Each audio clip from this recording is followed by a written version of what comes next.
দেখলেন তো ছবিটা। ঘটনাটি ঘটেছে জয়পুর গ্রাম পঞ্চায়েতের ডাঙ্গাপাড়া মাতাই বুথের একটি ক্যাম্পে। উপস্থিত ছিলেন স্বয়ং বিডিও। আর এখানেই কি হয়েছে জানেন? পাড়ায় সমাধান চাইতে এসে তৃণমূল নেতাদের ঘাড় ধাক্কাকে ক্যাম্প থেকে বাইরে বেরিয়ে যেতে হলো বিরোধীদের। মুখ্যমন্ত্রী মমতা বন্দ্যোপাধ্যায় আগেই ঘোষণা করেছিলেন পাড়ায় পাড়ায় সমাধান কর্মসূচি। নাগরিক সমস্যার সমাধানের জন্য প্রত্যেক বুথে সেই মতো 10 লক্ষ করে টাকাও দেওয়া হয়েছে। কিন্তু কাজের কন্ট্রাক্ট ঠিকাদারের নামে তৃণমূল নেতারাই সব লুট করছে। বিরোধীরা কাজ চাইলে শাসক দলের সঙ্গে বচসায় শোরগোল পড়ে যায় মুর্শিদাবাদে।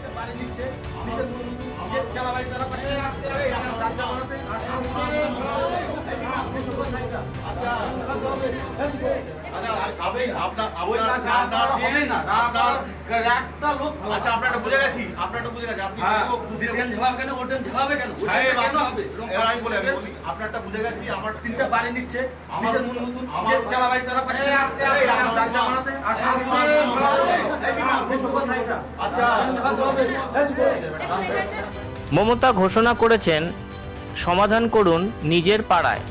আর এরই মধ্যে মুর্শিদাবাদের খড়গ্রামে ব্যাপক উত্তেজনা সৃষ্টি হয়। তবে ওই গ্রামেই রয়েছে কংগ্রেসের জয়ী পঞ্চায়েত সদস্য। বুধবারে গ্রামের মধ্যে পাড়ায় সমাধানের একটি ক্যাম্প বসলে কোন কাজের কি সমাধান হবে তা একতরফা তৃণমূলের নেতারাই ঠিক করে নেয়। গায়ের জোরে তৃণমূলের কাজের তালিকায় ক্যাম্পে জমা হয়। অপরদিকে কংগ্রেসের জয়ী সদস্যরা কাজের তালিকা জমা করতে গেলে বাধা দেয় তৃণমূল।